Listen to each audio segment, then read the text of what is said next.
They didn't laugh with you. They laughed at you, at the blank resume, at the birthdays no one noticed, at the years that didn't fit the timeline they worshipped. They said you missed the train, that if you weren't early, you'd never arrive. And you believed them long enough for that shame to harden into silence. But listen, this isn't a pity story. It's a warning, because they never learned what you're about to understand. The longer the fuse, the greater the explosion. The early ones sprint to be seen. The late ones learn to see. That's the difference. One chases noise, the other studies patterns, and then moves once. They laugh because you started late, but they forgot what late really means. Late means you arrive after illusions collapse. Late means you don't build for applause, you build for pressure. Late means you don't wait for a door, you pick a lock no one else noticed, and when it opens, the whole room belongs to you. Look around, scroll your phone, see the highlights designed to make you feel behind. Shiny today, gone tomorrow. Fast, hollow, fragile. That isn't success. It's a countdown. And when the timer runs out, nothing remains. So remember this. Starting late is not weakness. It's leverage. And in the next few minutes, you'll see why the quiet ones are the most dangerous. The ones who vanish before they reappear. The ones who don't announce. They arrive. This is not a comeback. It's an arrival. Start late. When? Now. There's a lie so common, so quietly reinforced, that most people never realize they've swallowed it whole. It doesn't shout, it whispers. You should have figured it out by now. You're too old to start over. That ship has sailed. You hear it in the way someone tilts their head when you admit you're still finding your way. In the smirk that follows the words, he's still chasing that. No one says it outright, but the message is everywhere. In headlines, in casting calls, in startup pitches. The rule seems simple. If you haven't succeeded by 30, you're already late. If you're over 40 and still evolving, still daring, still dreaming, the world doesn't see strength.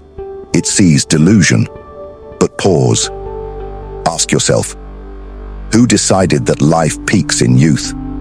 Who declared that our greatest ideas, our sharpest insights, our most lasting contributions must appear before our brains even finish maturing? It wasn't biology. It was branding. Hollywood worships youth because it sells tickets. Tech worships youth because it sells the fantasy of the teenage billionaire.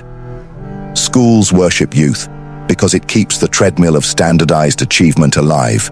This isn't about truth, it's about profit. And we bought it because when you're young, you believe hype equals greatness. You believe speed equals success. You believe that if you're not sprinting, you're already falling behind. So you run, not to build something real, but to catch up to someone else's timeline.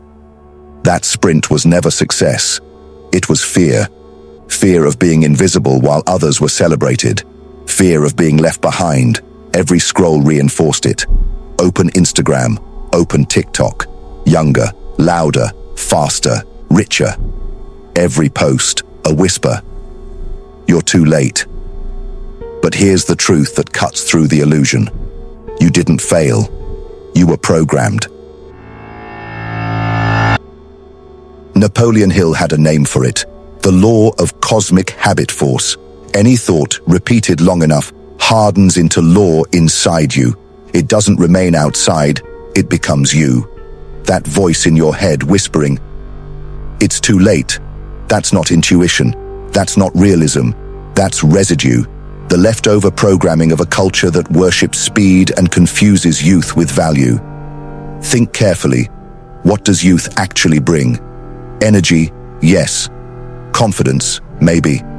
But also inexperience, fragile identity, dependence on the crowd.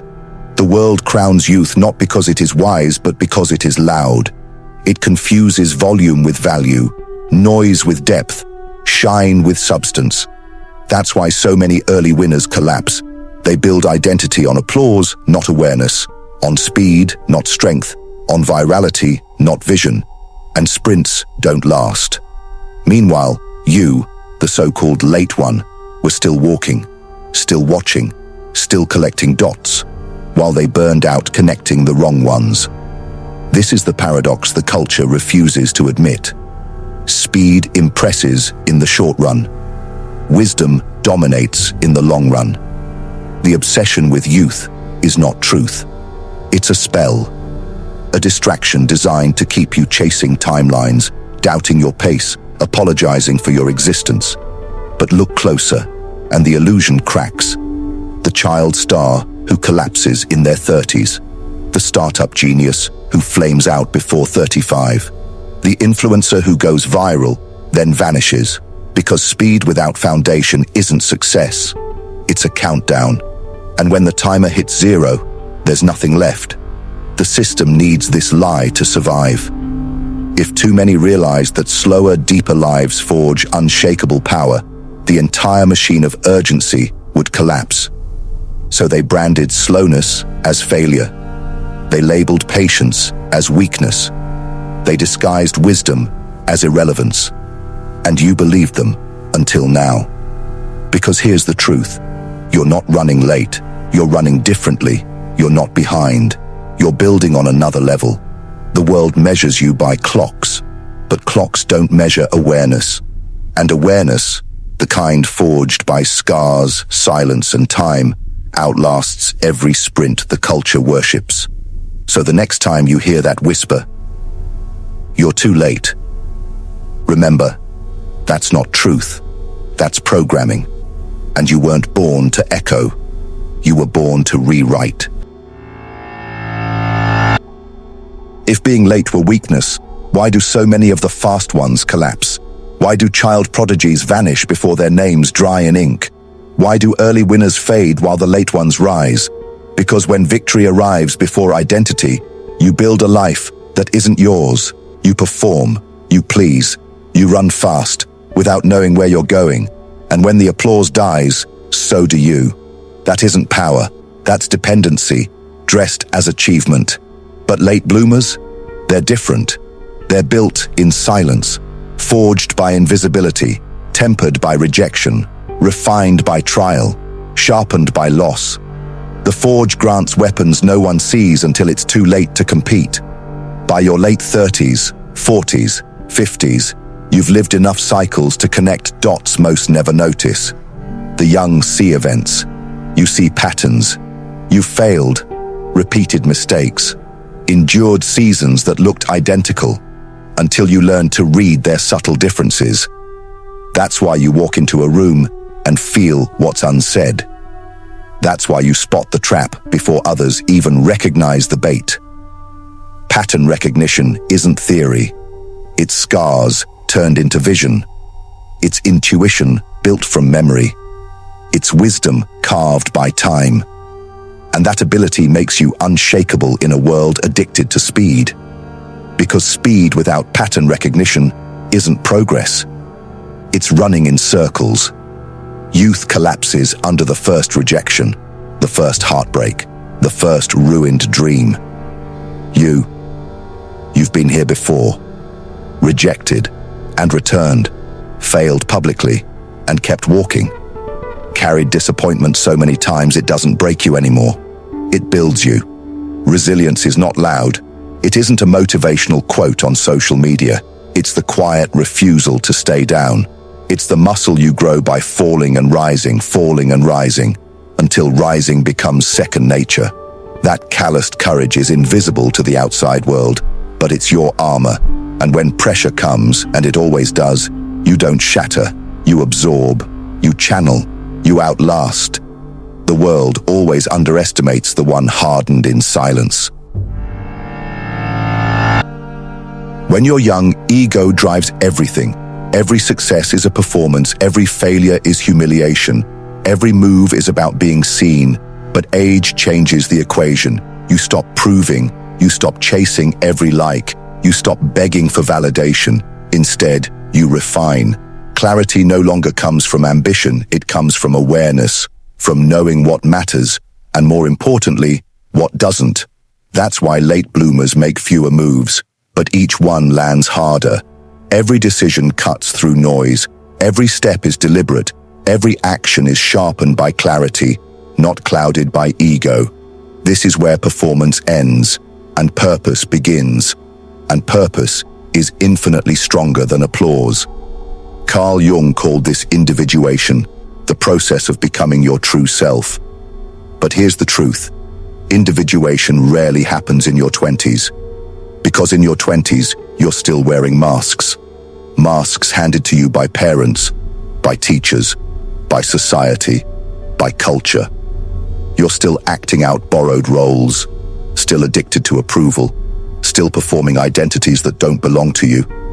It's only later, when those masks begin to crack, that the real self starts to emerge, after the roles collapse, after the applause fades, after silence forces you inward. That's when authenticity speaks, and it's terrifying, because it demands letting go of who you thought you were. But it's sacred, because it means finally becoming who you are. That's why the late bloomer carries a depth the young cannot. Because the real self doesn't bloom early. It blooms when it's ready. And when it blooms, nothing can shake it. Think of steel. A blade rushed through the fire breaks in battle. It may shine at first, but one strike and it bends.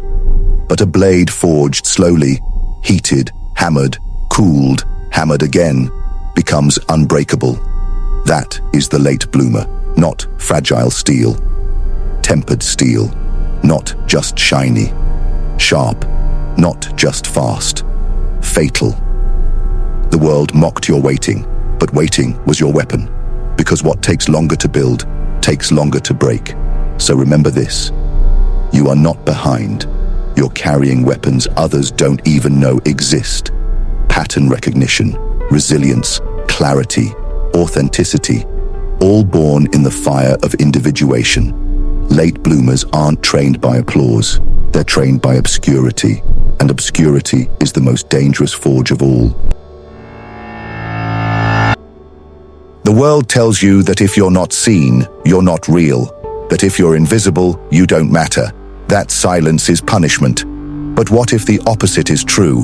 What if silence isn't absence, but preparation? What if invisibility isn't failure, but incubation?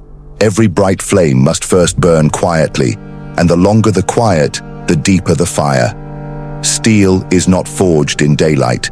It's born in the furnace, hidden in the dark. Hammered again and again, cooled, then hammered once more. Each strike is a rejection, each burn a humiliation, each cooling a season of waiting. Rush the process, and the blade shatters in its first battle. Endure the fire, and it emerges unbreakable. That's what obscurity does. It forges, it refines, it strengthens you in silence so that when you finally appear, you don't collapse under the first blow. But early winners crave visibility. They build fast, they build hollow, every step fueled by applause. And applause is the weakest foundation of all, because applause fades. And when it fades, the house they built crumbles. The late bloomer doesn't waste years chasing noise.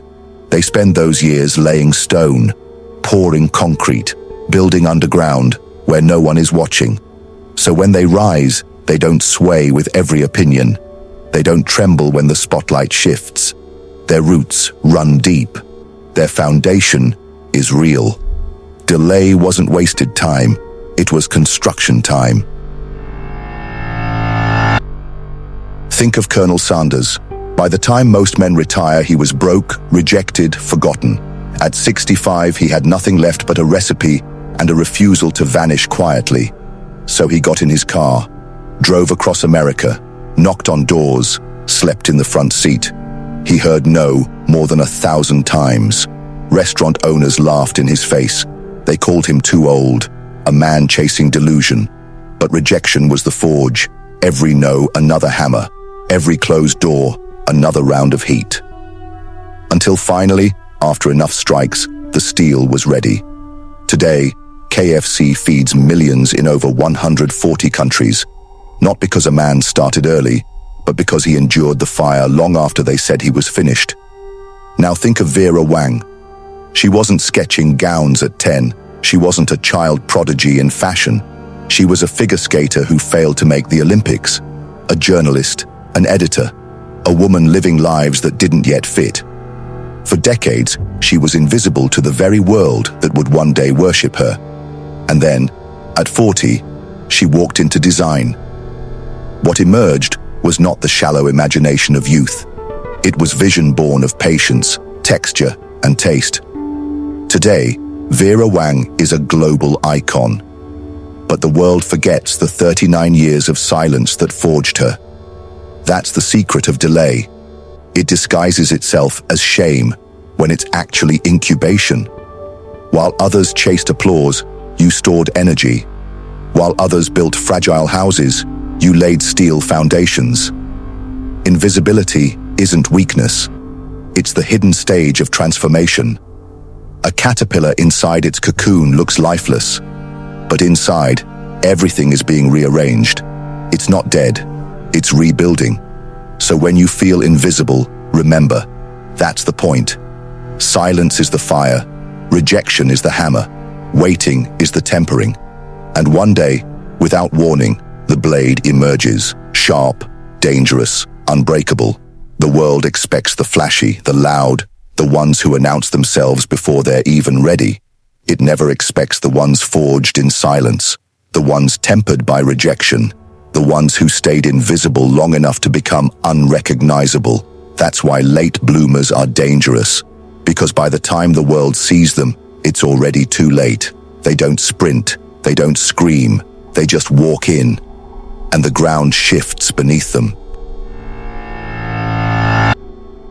Real transformation doesn't start outside. It begins on the only battlefield that matters, your mind. And right now, that battlefield is overrun with the enemy's voice, a script you never wrote but kept repeating. I'm too late. No one will take me seriously. There's no time left. Every time you whispered those words, you weren't describing reality. You were issuing commands, and your subconscious obeyed. It didn't argue. It didn't resist. It simply said, "Yes, sir." That's why so many people live the same year 40 times and call it a life. Not because they lacked opportunity, but because their programming never changed. Picture your mind as a war room. On one side, the old general, commanding armies of doubt, hesitation, and shame. On the other, a new general, waiting to rise. But only one can give orders at a time, and too many of you are still saluting the wrong voice. Napoleon Hill called it autosuggestion, the principle that any idea, if repeated often enough, becomes law inside you. Most people don't think they practice it, but they do. They've just been practicing it negatively, rehearsing failures until they mistake them for identity. Autosuggestion isn't delusion, it's discipline. Fake it till you feel it isn't pretending, it's rehearsal.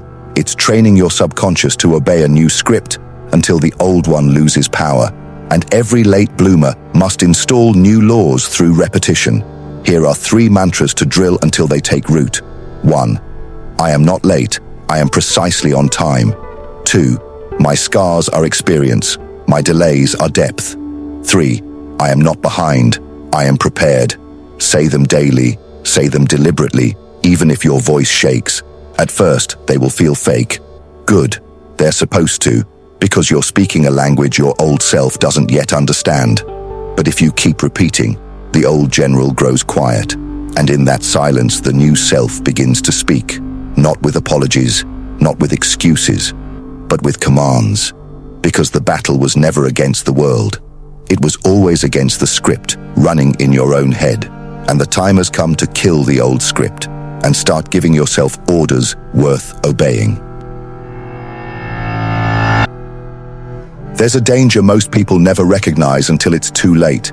It isn't failure, it isn't rejection, it isn't even fear, it's nostalgia. We like to think nostalgia is harmless, a sweet memory, a gentle echo of summers past, of lighter days, of who we used to be. But beneath its warmth lies a blade. Because when you cling to who you were, you strangle who you are meant to become. Carl Jung called it the death of the persona. He understood that the masks we wear, the identities we adopt to survive one season of life, eventually harden into prisons. The student who was once the quiet achiever, the worker who was always reliable, the lover who was endlessly forgiving. Those masks kept you safe.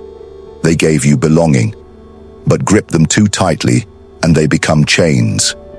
Here's the brutal truth. The person you were is not the person you need to be. But nostalgia disguises sabotage as comfort. It whispers, "Go back." Remember when life was easier. Remember when you were admired, when you didn't carry these scars. And without realizing it, you start negotiating with ghosts. You replay versions of yourself that never really existed. You polish illusions until they shine brighter than the truth. It's self-sabotage wrapped in a lullaby. It's haunting. You walk forward into the unknown, but behind you drags the shadow of who you used to be. Whispering, pulling, convincing you that the past was safer. And every time you look back too long, you freeze, you rot in place. That's why transformation always feels like grief. Because it is grief. You aren't just chasing new opportunities, you're burying old selves, and grief is heavy. But Jung's lesson is devastating and liberating. To grow, you must allow the old persona to die. The mask you once needed must be laid to rest, or it will choke you. And so, the moment of honesty arrives. You must face your former self and whisper the hardest words. "Thank you for getting me here, but I can't afford to be you anymore." It feels like betrayal, but it is loyalty to your future. Because the version of you that people liked or underestimated or broke cannot carry you into what comes next. The tools that carried you to the mountain's base cannot take you to its peak. That's the trap of nostalgia. It seduces you into believing your best days are behind you, and once you believe that, you live smaller. You stop risking, you stop daring, you cling to faded glories like relics in a shrine. But ask yourself, what if your most powerful self hasn't even been born yet?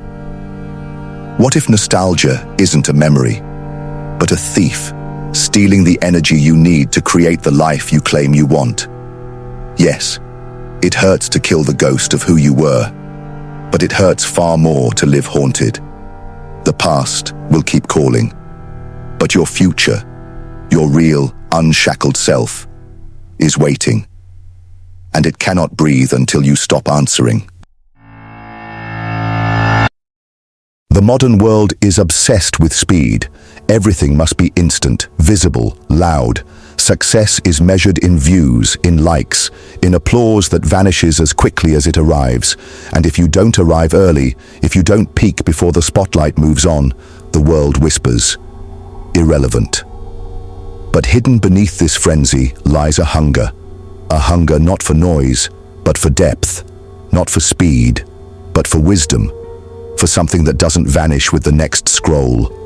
This is where the late bloomer stands apart, because late bloomers aren't just survivors of delay, they are recalibrators of civilization. They arrive after the noise has burned itself out. They bring truths that cannot be rushed. They carry fire that cannot be faked. History reveals the pattern.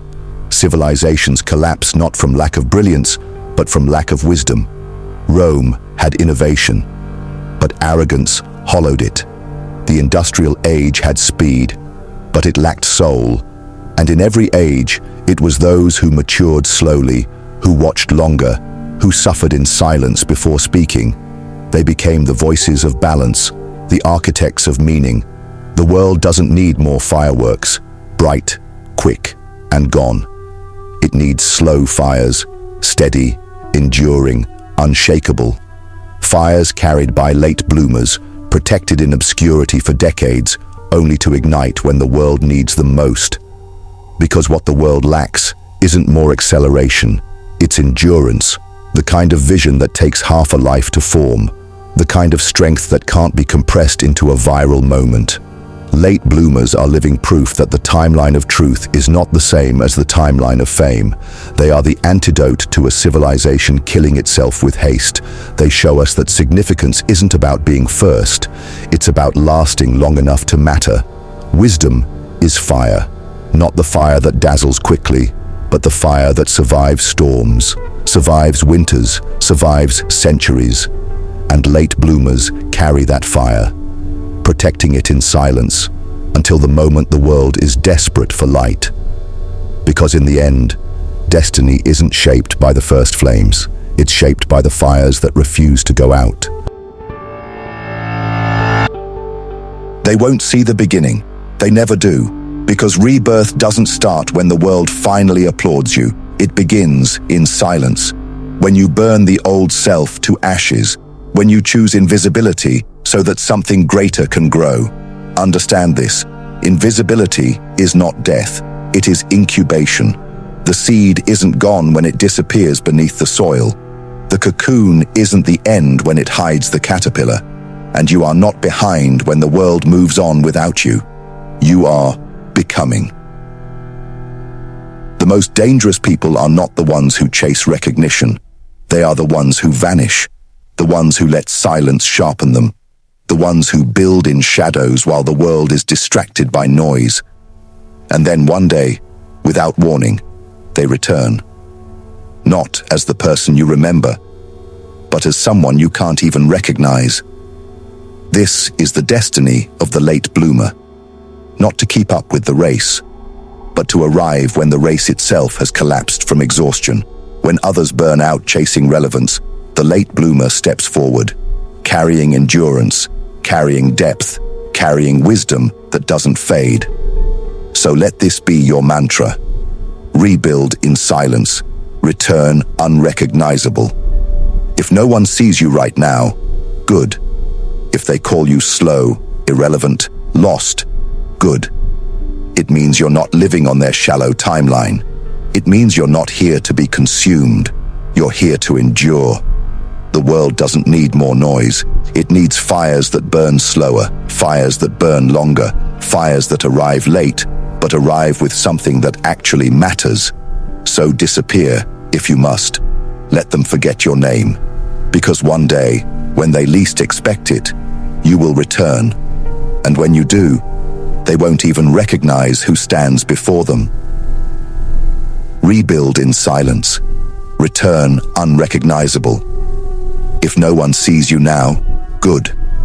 You're not behind. You're becoming.